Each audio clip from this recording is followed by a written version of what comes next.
Hi everyone, bienvenue tout le monde. We will get started in a few seconds.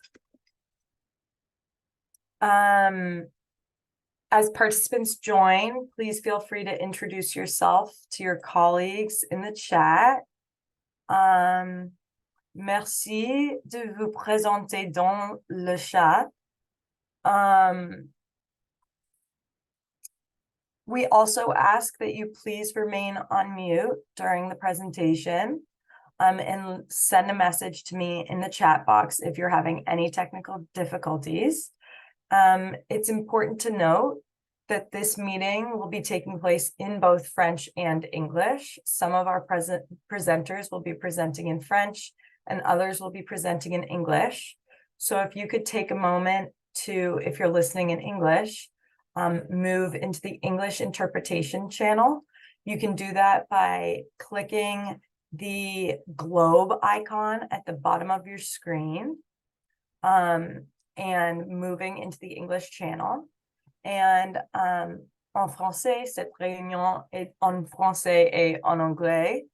Pour écouter en français, cliquez sur Interprétation et sélectionnez français. Pour n'entendre que le français, cliquez sur Couper le son d'origine. So I will give everyone a second now to move into the room in which they would like to listen, whether that's French or English. Also, this meeting will be recorded and materials will be shared following the meeting. Thank you everybody for joining, and I will hand it over to Eric to get us started. Great, thank you so much, Janie. Good morning, afternoon, good evening, everyone. Welcome to today's session, highlighting experiences with adapting and utilizing the Assessment and Improvement Matrix, or AIM, toolkit in fragile settings. My name is Eric Ramirez Ferrero, and I serve as the Senior Technical Director for the Momentum Integrated Health Resilience team. I'm going to get us started today. We're excited to present this session with the emergency subgroup of the Child Health Task Force, a network of global and country-based organizations and individuals working to strengthen equitable and comprehensive child health programs through primary health care, inclusive of community health systems. Momentum Integrated Health Resilience is one of 6 projects within USAID's Momentum Suite of Awards. The project works to strengthen health resilience and improve high-quality, respectful, maternal, newborn, and child health, voluntary family planning, and reproductive health care in fragile settings. Both organizations have core objectives that focus on child health and well-being, including in regions experiencing fragility. Next slide. For today's session, we will begin with introductions and an overview of the AIM toolkit, how it was adapted for fragile settings, and the process and outcomes of implementing AIM in Mali and Niger. There will be an opportunity for Q&A at the end. Next slide. Our panelists for today's session include Dr. Yvette Jabeda, who serves as Community Health Lead for Momentum Integrated Health Resilience. We also have Dr. Musa Saku, who is the Community Health Advisor for Momentum Integrated Health Resilience in Mali. Joining us also is Dr. Amadou Zakari, who is the Director of Community Health for the Niger Ministry of Public Health, Population, and Social Affairs. And finally, we have Dr. James McQuinn Patterson, who will serve as my co-moderator for today's session. He is the Unit Chief for Health Emergencies in Humanitarian Settings for UNICEF. Again, thank you everybody for joining. I know that there's a lot of webinars, so we really appreciate the time that you're spending with us today. And I will pass it over to my colleague Yvette to get us started today. Thank you. Thank you, Eric, for the introduction. And For beginning my presentation for today, I will give a rationale and utilization and innovation and challenges of the use of community health workers assessment, improvement, functionality matrix toolkit. Next, please. And my presentation today aims to provide an overview of the community health workers assessment and improvement functionality matrix toolkit and socialize on the adaptation of the toolkit in fragile settings. Next, please. This tool is a multi-purpose tool for community health program design, assessment, and optimization. It can be used for the implementation of new programs, to evaluate and improve existing services, and to promote professional CHW's policies and practices. In the 2018 updated version, it addresses 10 programmatic components shown in the right side of the slide, uses 4-level functionality scoring method to assess community health worker program effectiveness, where the identified gaps inform action planning to improve the program and close policy and practice. Next, please.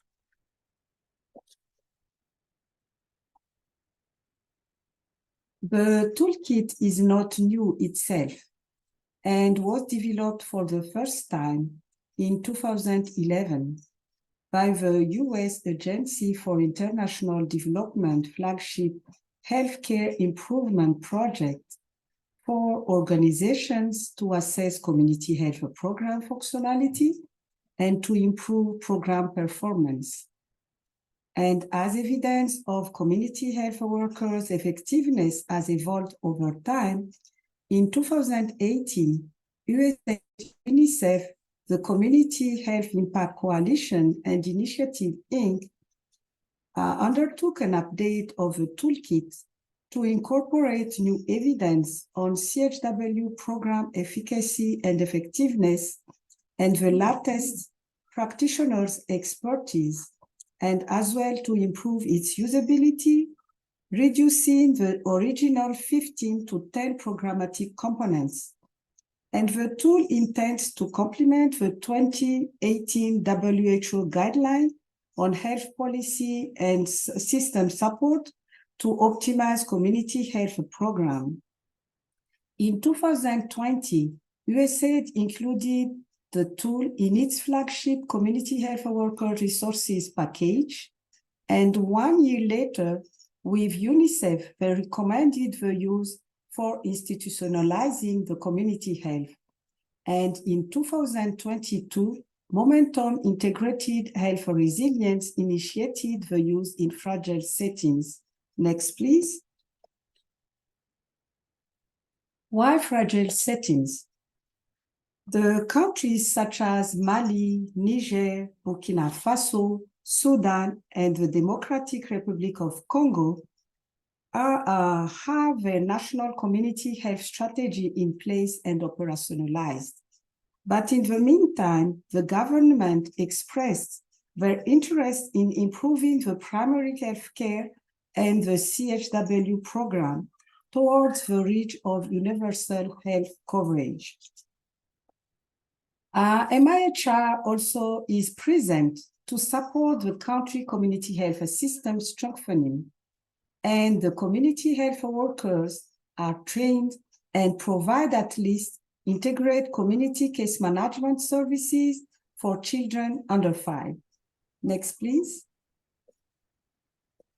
And in the above mentioned countries, the toolkit was introduced and adopted for the Ministry of Health to use in planning and review and assessment of their community health strategy and guideline implementation gaps, and in capacity building to dispose a pool of master trainers for cascading trainings on the implementation and monitoring of the use of the tool.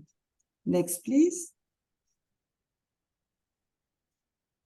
The introduction process of the toolkit in fragile settings included the preparation and conduct phases, comprising the establishment of an advocacy group to raise awareness on advantages and advocate on the usefulness of the tool to improve community health system and community health worker program.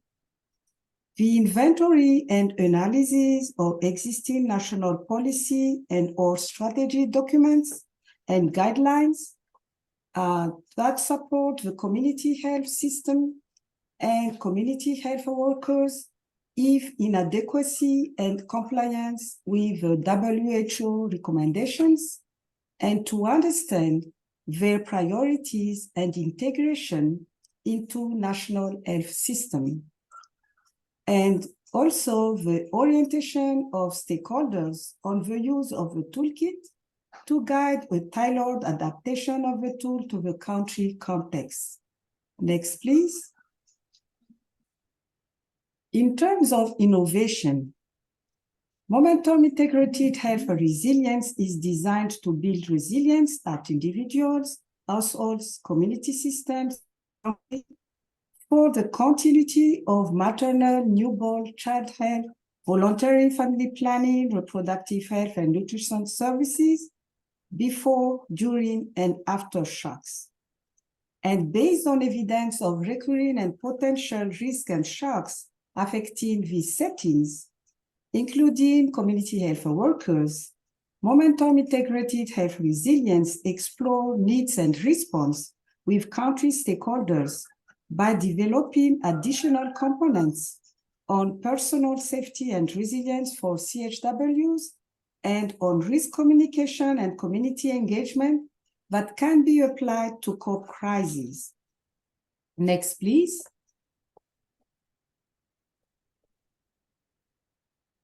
Next, please.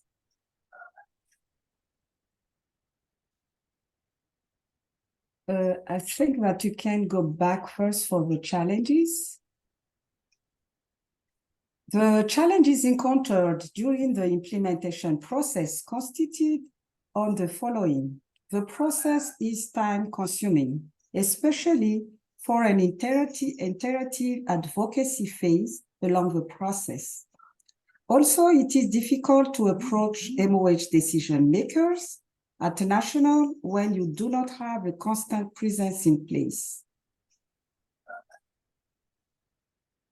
as well as mobilizing partners from infranational base. Often finding a consultant expert to accompany MOH in the process is challenging. And in addition, when conducting the assessment phase, getting a common understanding of terms and concepts definition required further discussion to reach a group consensus. Next, please. So at this stage, we can share the learning as follows. Leadership and ownership of the Ministry of Health are critical to adopt and institutionalize the toolkit. Participatory, inclusivity, and open-minded discussions are essential along the process. The role of advocacy is important to mobilize key stakeholders' adherence and support for scale-up. And the use of the toolkit can boost community health systems strengthening for CHW professionalization and resilience. I'll pause there and I will hand over to the next presenter, Dr. Moussa. The floor is yours. Thank you.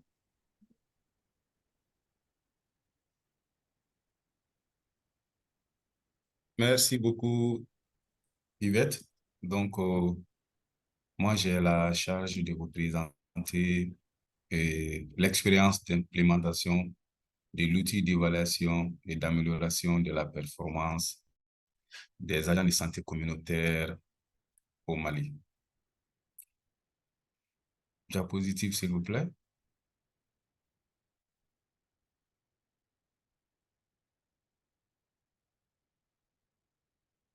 slide, please.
Janie, I'm not hearing anything. Is anyone else not hearing anything? Yes, I am also not hearing anything. Dr. Zaku, are you there? Or Musa? Oui, mais on n'entend pas aussi bien. Vous entend, mais Moussa, Oh. non. Okay. Hmm. Allô? Hello?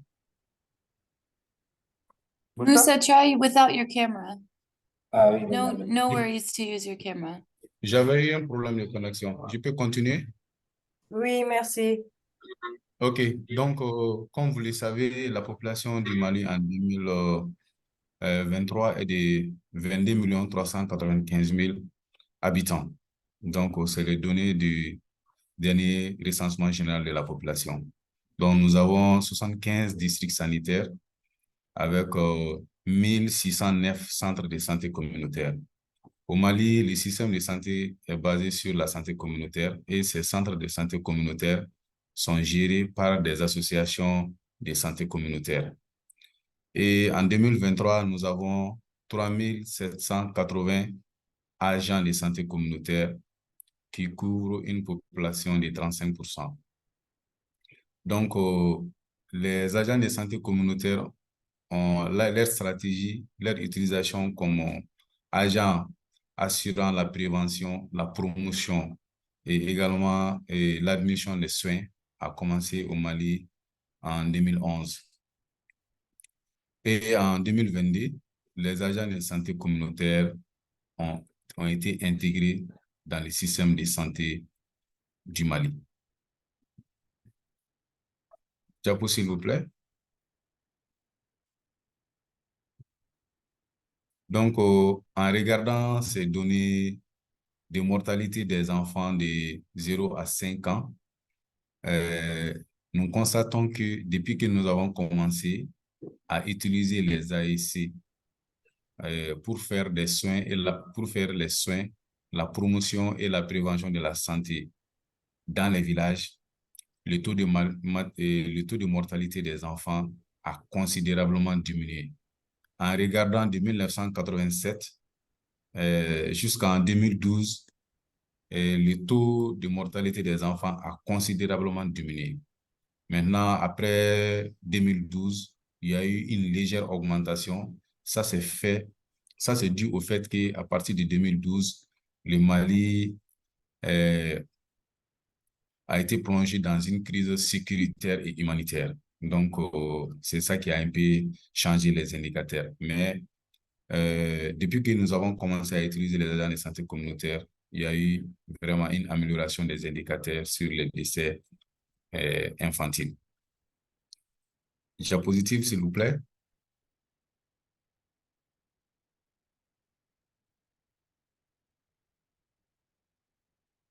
Donc, le contexte, nous pouvons dire que les agents de santé communautaire contribuent fortement à l'amélioration de l'accès aux soins, la réduction du taux de mortalité maternelle, néonatale et infantile. Vous n'êtes pas sans savoir que 95% des prises en charge des agents de santé communautaire sont les enfants de 0 à 5 ans. Mais en dehors de ça également, ils font d'autres prises en charge de certaines maladies de la femme et également chez l'adulte. Donc, depuis le démarrage de la stratégie d'utilisation des agents de santé communautaire en 2011, il n'existait aucun outil d'évaluation. Nous avons plusieurs outils qui permettent de rendre performant l'ASC proprement dit. Mais au Mali, on n'avait pas d'outils qui permettent d'évaluer et d'améliorer les programmes même qui concernent les agents de santé communautaire.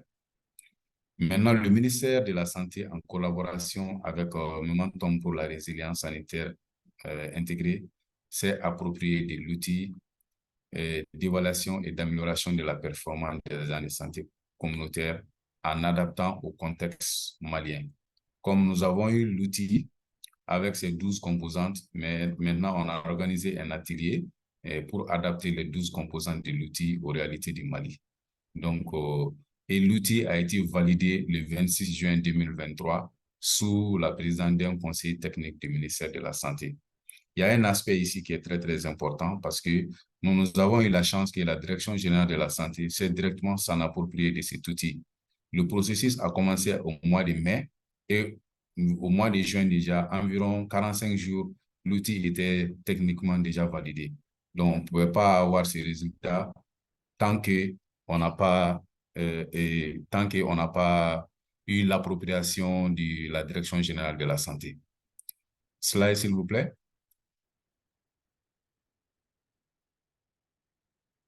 Donc, le processus, comme je viens d'annoncer, nous avons fait un atelier d'adaptation sous le leadership du directeur général adjoint de la santé du Mali avec l'ensemble des acteurs.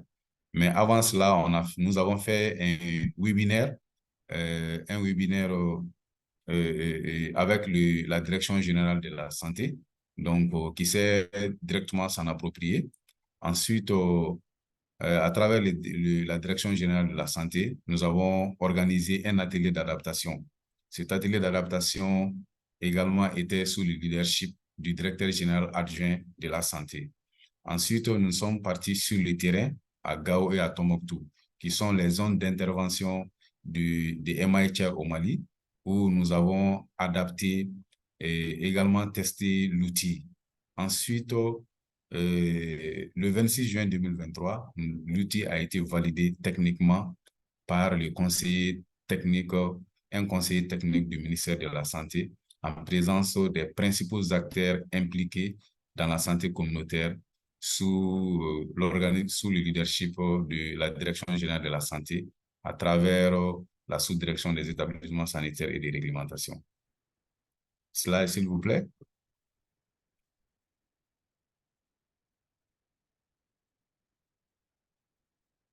Donc, ça, c'est un peu les images d'ateliers qui ont eu lieu à Ségou.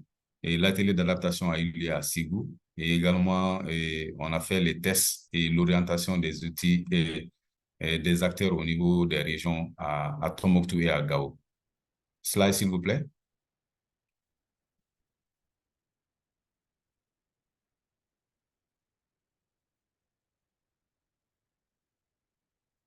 Donc, les types d'adaptation.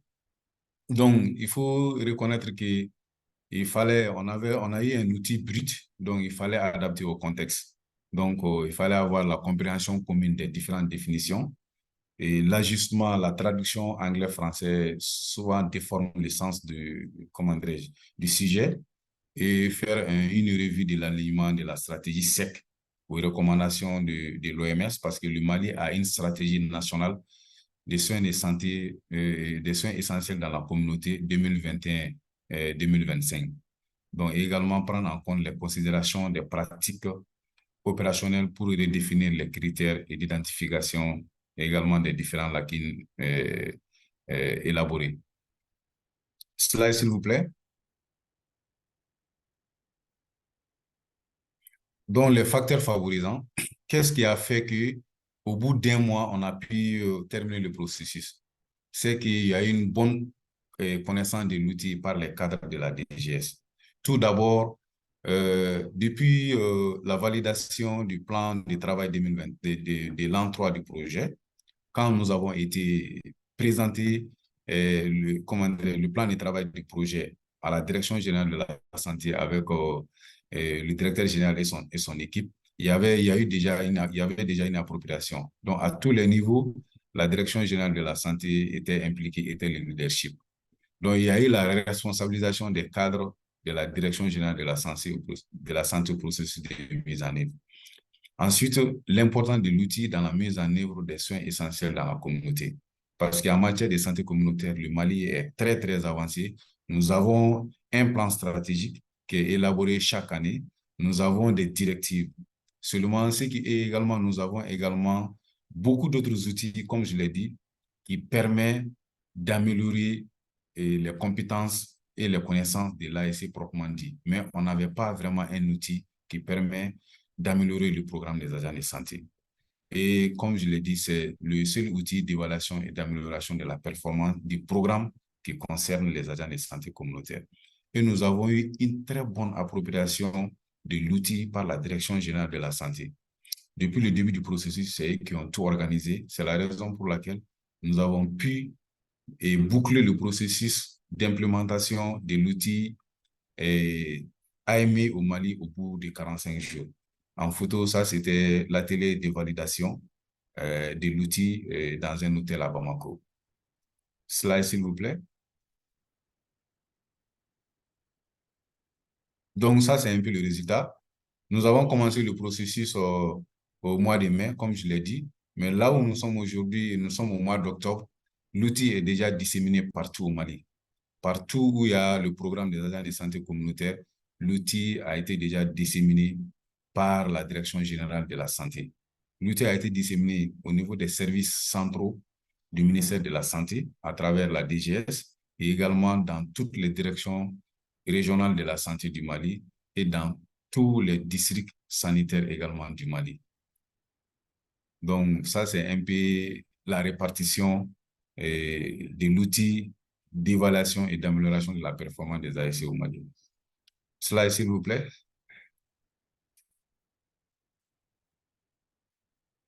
Slide encore.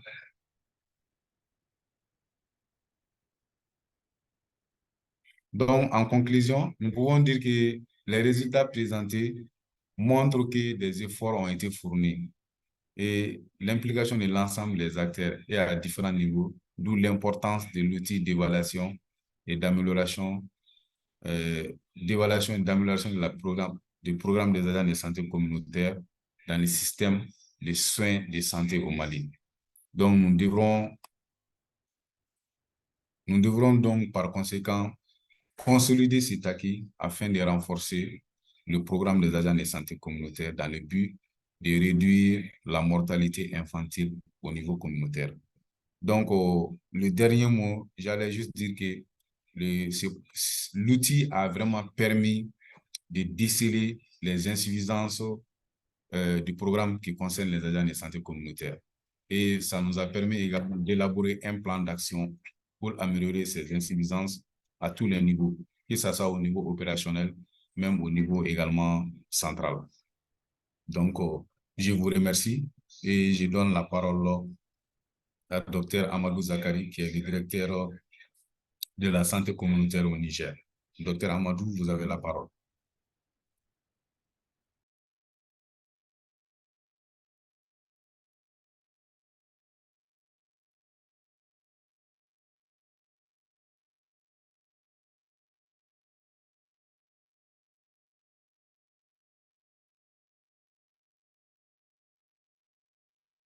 Diapo, s'il vous plaît.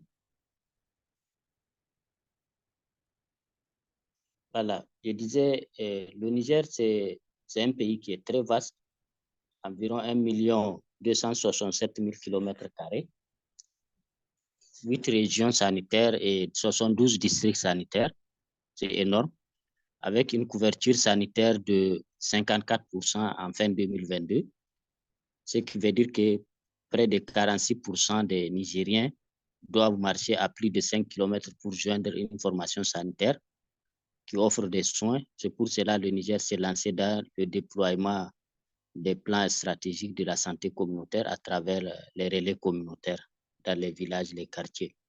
Diapo.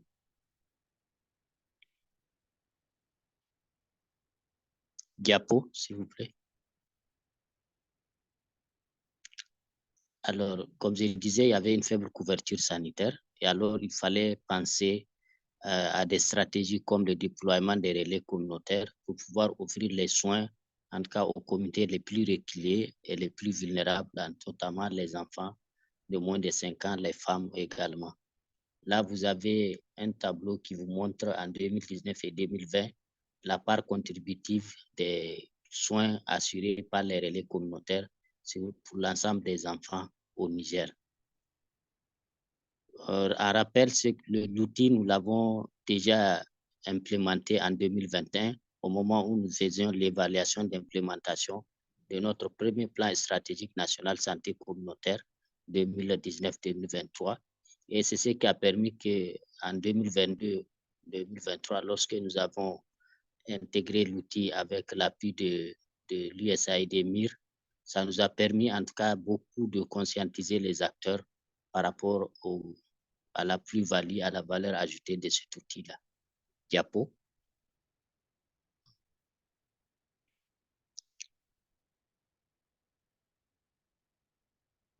Alors, parce que dans les années antérieures, on s'est rendu compte qu'il y avait beaucoup de ruptures des molécules de première nécessité qui sont utilisées par les relais communautaires, notamment les médicaments de prise en charge du paludisme simple et les médicaments de prise en charge de la diarrhée simple. Diapo.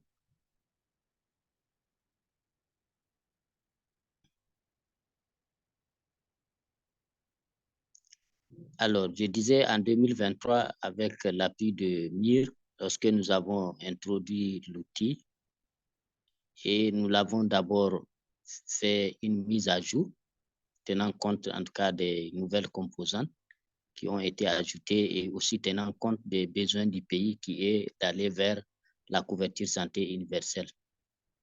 Alors, au Niger, nous, on a déjà des outils de mesure de performance parce que chaque année, nous faisons une évaluation de la qualité des soins et services offerts par les relais communautaires. Nous avons également un guide de supervision des relais communautaires. Donc, l'outil est venu renforcer tous ces dispositifs-là pour pouvoir évaluer la performance des relais et améliorer les programmes. Diapo.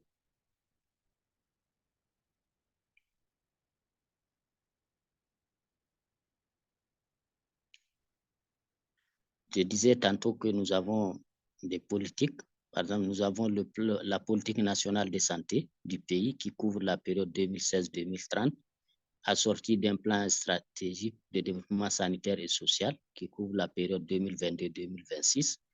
Et nous avons également le plan stratégique national santé communautaire, qui est le cadre de référence en matière d'intervention en santé communautaire et qui a bien défini en tout cas la contribution de la santé communautaire pour aller vers la couverture santé universelle. Nous avons également une stratégie nationale de participation communautaire qui stipule clairement que là où il n'y a pas de services de santé, ce sont les relais communautaires qui assurent le soin. Et donc, l'utilisation de cet outil nous a permis de voir déjà dans la conception, l'élaboration de ces documents, il y a des insuffisances qu'il va falloir corriger dans les futures générations de ces différents documents, surtout le plan stratégique national santé communautaire qui est le cadre de référence national. Diapo.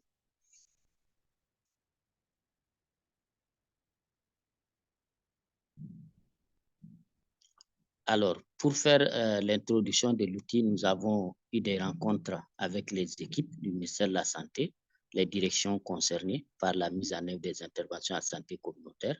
Nous avons présenté les outils également au niveau des équipes cadres des districts sanitaires, des CFCSI et même des relais communautaires étaient présents, le niveau le plus opérationnel. Et également, nous avons partagé ces documents pour que tout le monde puisse s'en approprier et faire de ça son outil pour pouvoir améliorer son travail quotidien en ce qui concerne le déploiement des relais communautaires. Diapo.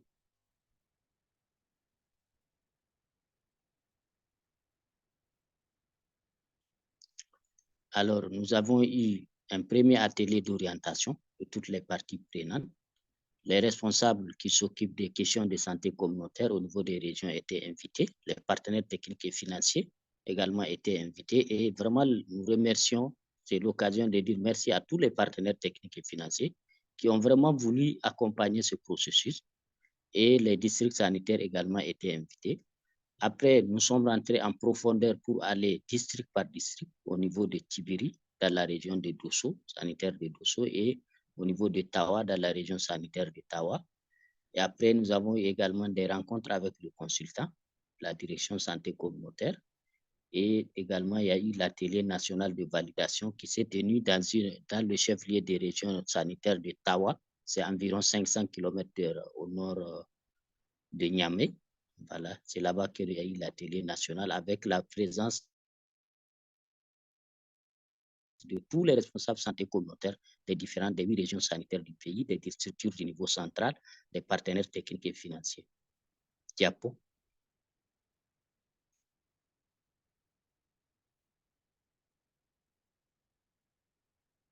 Alors, l'atelier d'orientation a permis de faire un renforcement des capacités, d'expliquer les 12 composantes parce qu'il y a 2 composantes qui se sont ajoutées entre-temps et évaluer le programme, son déploiement et surtout expliquer aux acteurs l'avantage d'utiliser l'outil MAEP pour évaluer les performances des relais communautaires et améliorer la fonctionnalité.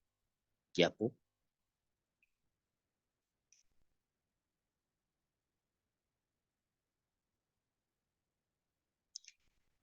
La formation des acteurs des régions et des districts sanitaires également a été menée au niveau des districts de Dosso, de Tawa et de Tibiri, où en tout cas les acteurs ont été sensibilisés et sur l'avantage d'utilisation de l'outil pour la mesure des performances de leur programme de santé communautaire, pouvant leur permettre d'améliorer le travail qu'ils sont en train de faire. On a passé à une explication les 12 composantes, l'amendement de la matrice et surtout permettre aux acteurs d'identifier les problèmes et d'élaborer des plans d'action d'amélioration de leur performance.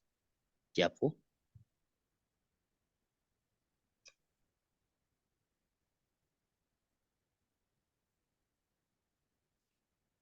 Et là, c'était en août que nous avions tenu les ateliers d'introduction de l'outil au niveau de la région de Tawa du 28 au 29 août 2023. C'est un processus quand même qui a pris vraiment un temps raisonnable parce qu'on a vraiment voulu passer par une approche inclusive, participative et vraiment concertative parce que tous les acteurs du système, depuis les relais communautaires, les cases de santé, les CSI, les districts sanitaires, les régions, le niveau central, tous les programmes ont été impliqués dans le processus. Diapo.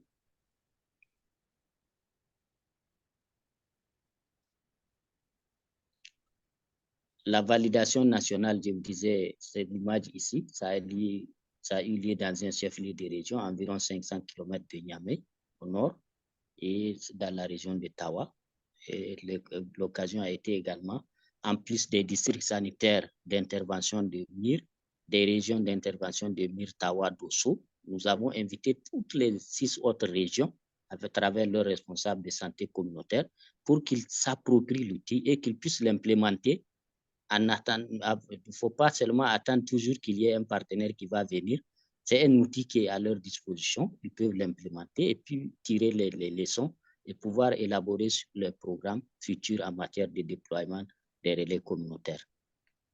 Donc, nous avions également assisté à cet atelier au niveau de Tawa, avec présence également des partenaires techniques et financiers.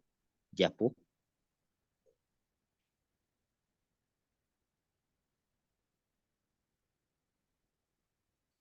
Alors, nous vous disons que c'est un processus continu, participatif.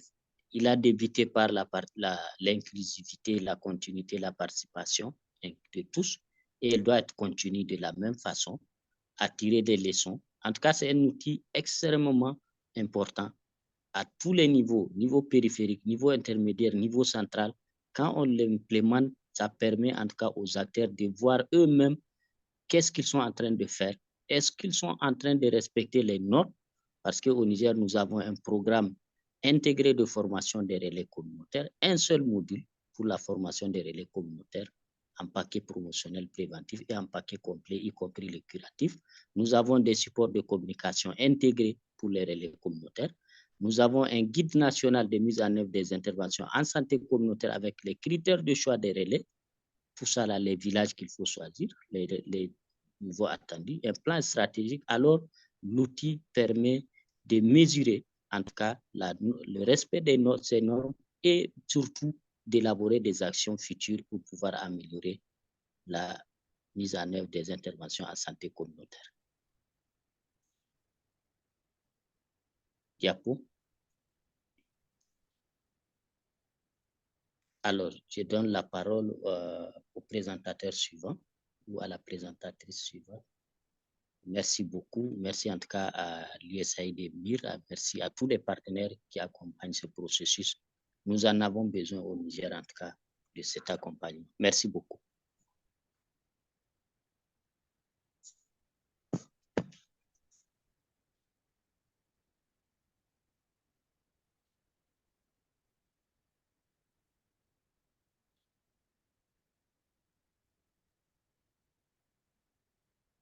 James, you can take it away.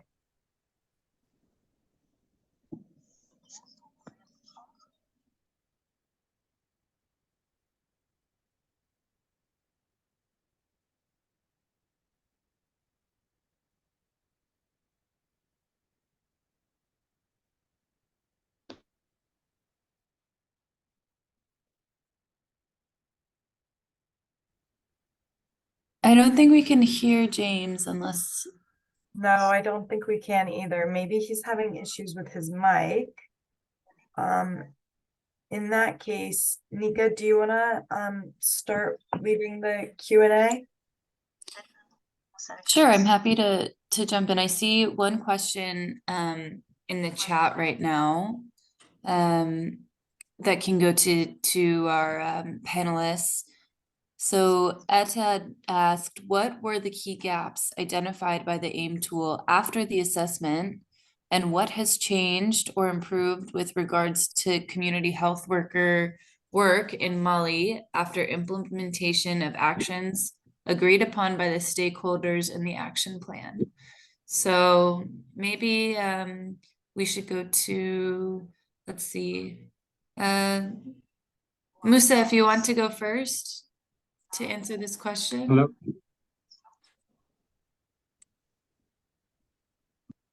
Ok, James. si vous pouvez répéter, j'avais perdu la connexion. Sure. So the question is, what were the key gaps identified by the AIM tool after the assessment? Let's start with that.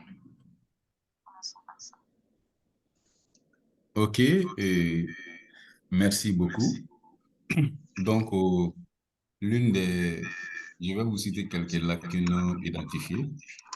D'abord, quand nous avons fait les tests, même au moment de l'adaptation et également quand nous avons fait les tests dans les régions nord, la première lacune identifiée était que les AEC au niveau des régions du nord du Mali n'étaient pas supervisés.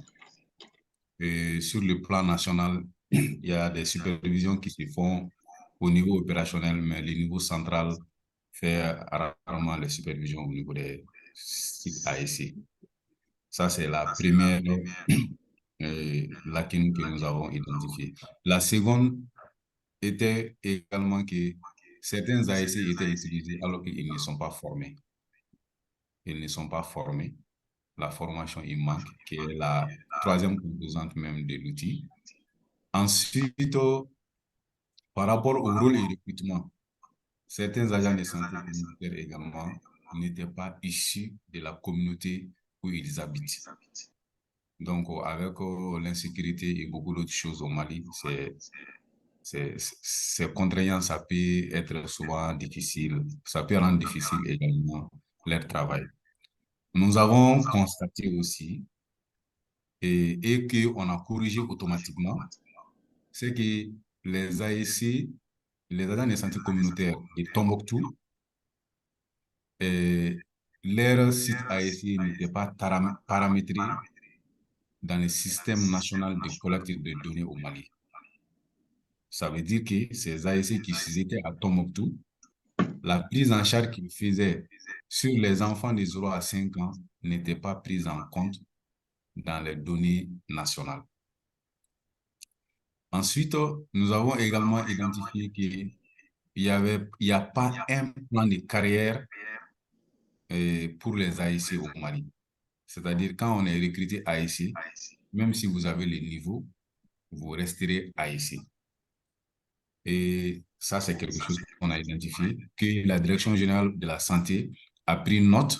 Maintenant, l'élaboration la révision des documents qui concernent les soins essentiels de la communauté, ce sont des aspects qui seront pris en compte.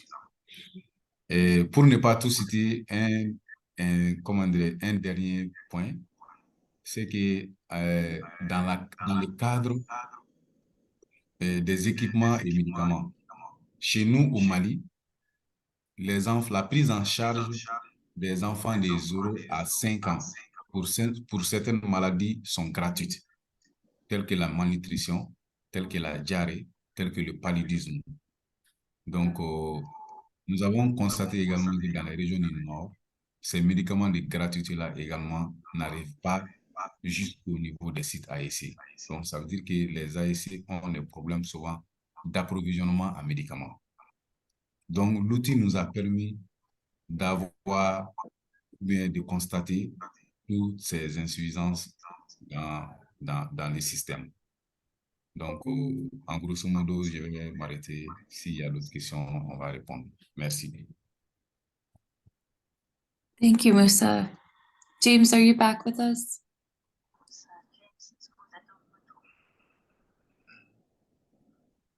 You'll tell me if I'm Ok, merci. Yes. Pour Yes. ce qui est du cas du Niger, effectivement, l'implémentation de l'outil nous a permis effectivement d'identifier les insuffisances depuis l'élaboration des documents de politique en santé communautaire, les insuffisances au niveau de la coordination, les insuffisances au niveau de l'appui technique que les structures intermédiaires, les directions régionales sont apporter au niveau périphérique, les insuffisances au niveau de la mise en œuvre opérationnelle de ces stratégies, de ces politiques, et au niveau des villages.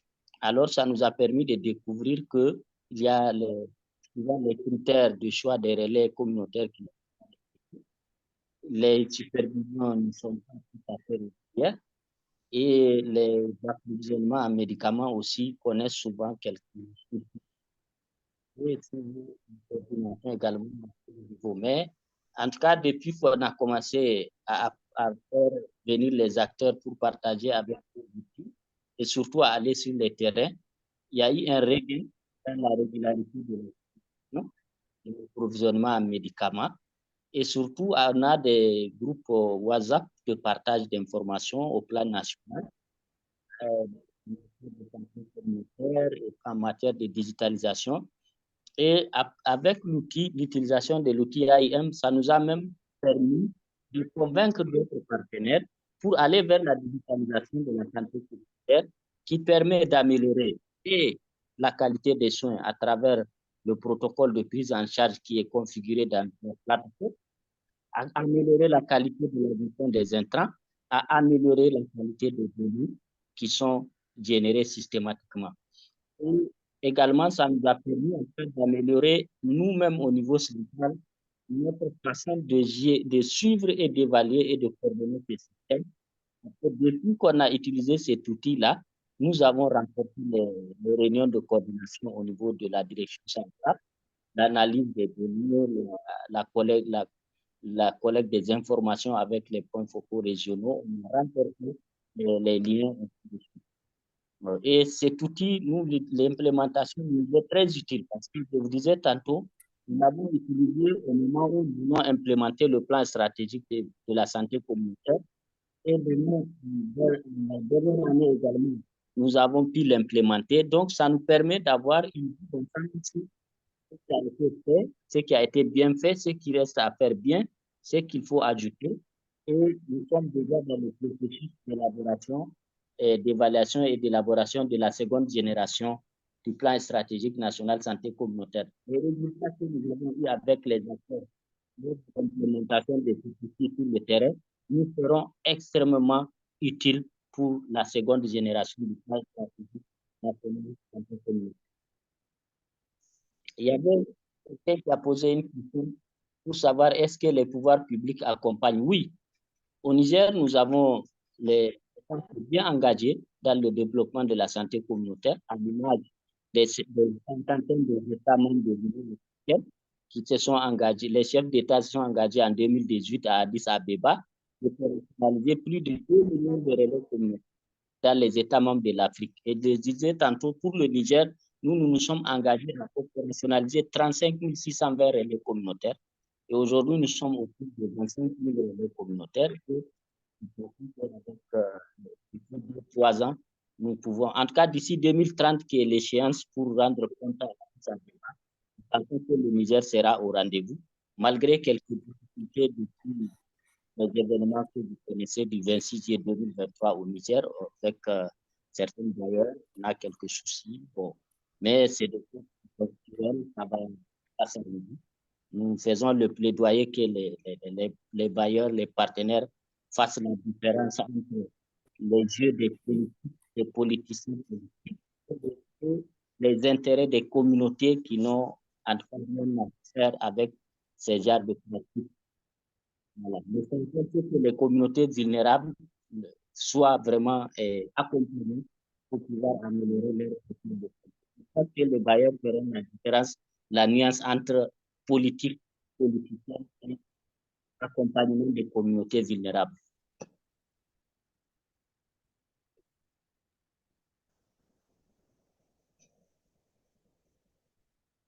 Thank you both. Looks like I'm audible now. Another question again I think, to Mali and Niger.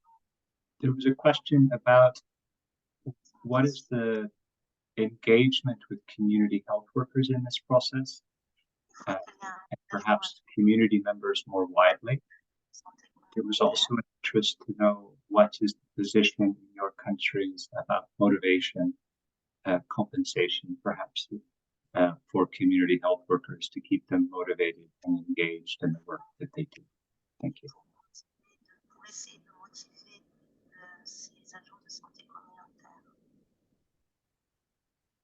S'il vous plaît, est-ce que vous pouvez reprendre la question en français?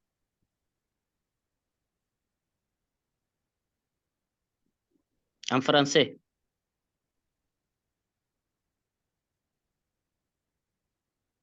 Dr. Zakari, if you make sure you're in the French room and the interpretation, you should hear. Oui, j'entends ça très petit, l'interprétation en français. J'entends ça très petit.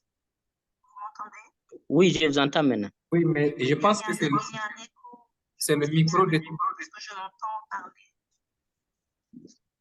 Je pense que c'est le micro du traducteur qui n'est pas qu'on n'entend pas bien, sauf si c'est de notre côté seulement. Oui, c'est ça. En tout cas, moi, je n'entends pas bien le traducteur. Je peux essayer en français. La question est que la participation des community health workers dans le process et la participation sur la communauté dans les process, qu'est-ce que c'est? Et aussi une question sur la motivation ou les compensations pour les mêmes membres de la communauté. J'espère que c'est plus ou moins correct. Ok. Oui, effectivement, je vois. Donc, je disais, au cours de l'implémentation de l'outil au Niger, quand nous étions partis pour les ateliers au niveau opérationnel, donc dans les districts sanitaires, même les relais communautaires qui sont membres des comités prestataires de soins au niveau communautaire ont participé à ce processus-là.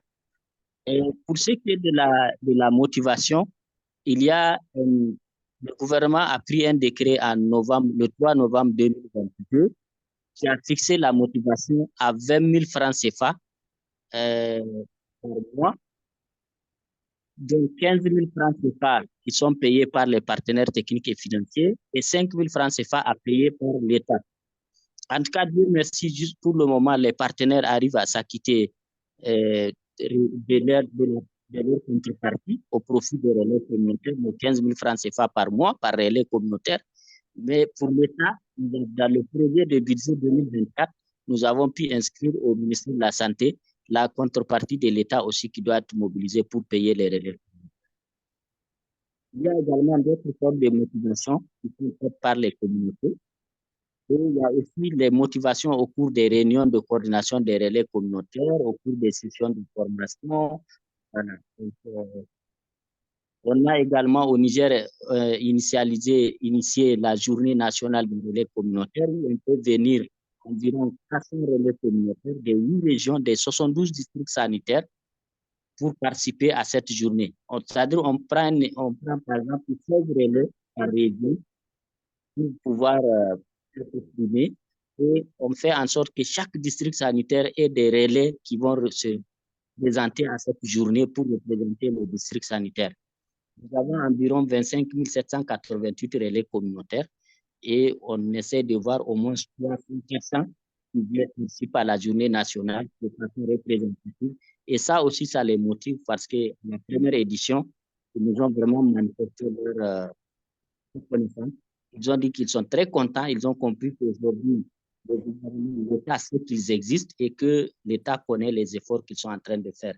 Et également, dans le système d'information sanitaire aujourd'hui, on a les données des relais communautaires qui sortent et ce qui nous permet aussi de continuer à convaincre des partenaires que c'est important qu'on continue la multiplication de ces relais. En fin 2022, par exemple, je vous donne, les relais communautaires, ils ont traité plus de 1 million d'enfants malades au Niger. Plus d'1 million d'enfants malades de moins de 5 ans ont été traités par les relais communautaires en fin 2022. Et déjà, à la date du 30 septembre 2023, nous sommes 983 000 enfants traités par les relais communautaires, rien que pour l'année 2023, à la fin, au 30 septembre 2023. C'est-à-dire que les données n'ont pas fini d'être intégrées.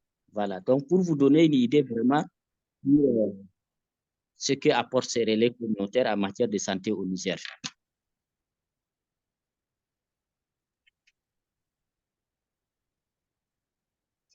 Oui, c'est le Mali qui doit répondre maintenant.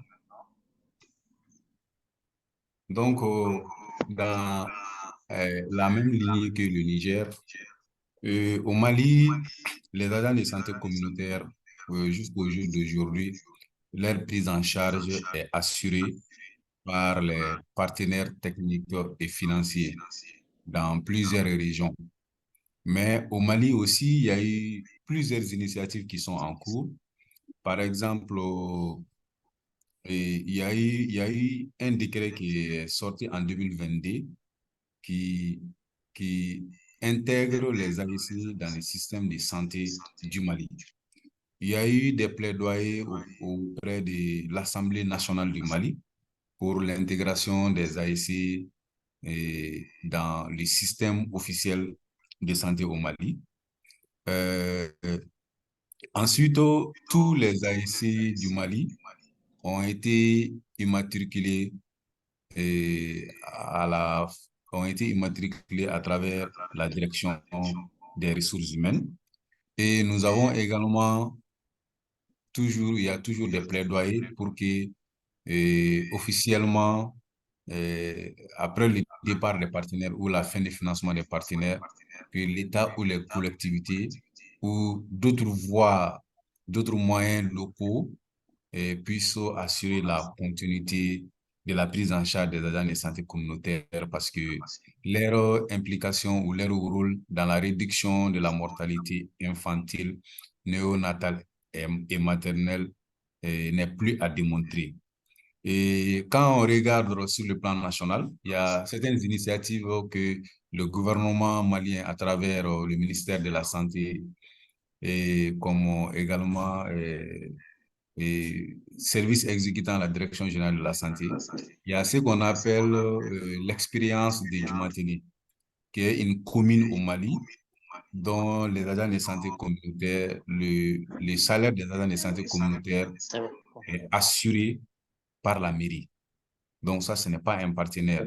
Dans cette commune, tous les AEC qui sont dans cette commune qu'on appelle commune de Djoumanténé, les agents de santé communautaire sont pris en charge par la mairie et leur prise en charge est intégrée dans le budget communal, dans le budget de la commune. Donc, il y a plusieurs initiatives comme ça, et que ce soit dans les zones de production minière ou de production cotonnière, où nous voulions quand même avoir ces initiatives pour que le jour où les partenaires, le financement des partenaires prendra fin, pour que un mécanisme officiel de l'État puisse assurer la prise en charge. Et les associations de santé communautaire et les services techniques de l'État sont à pied d'œuvre pour que nous puissions quand même institutionnaliser, avoir un mécanisme de pérennisation des soins de santé communautaire au Mali. Comme je viens de l'indiquer dans ma présentation, depuis l'implication des AEC, et la mortalité infantile, le taux de mortalité Thank you, Dr. Moussa. infantile Merci beaucoup, a Dr. régressé. Moussa. Merci.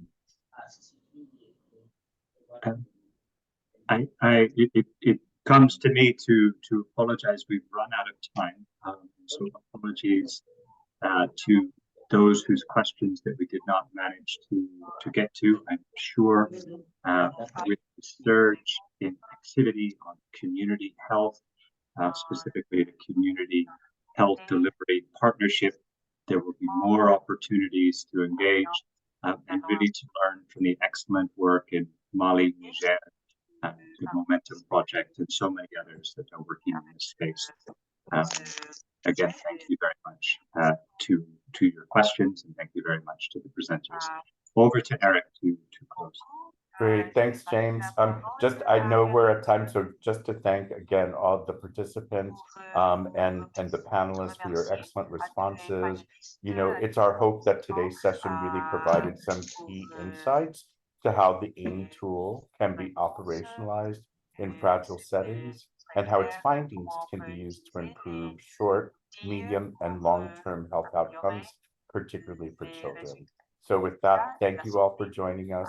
Recording from today's session will be posted to the USAID Momentum YouTube page shortly, and we hope to see you again soon. Thanks, everybody. Have a great day.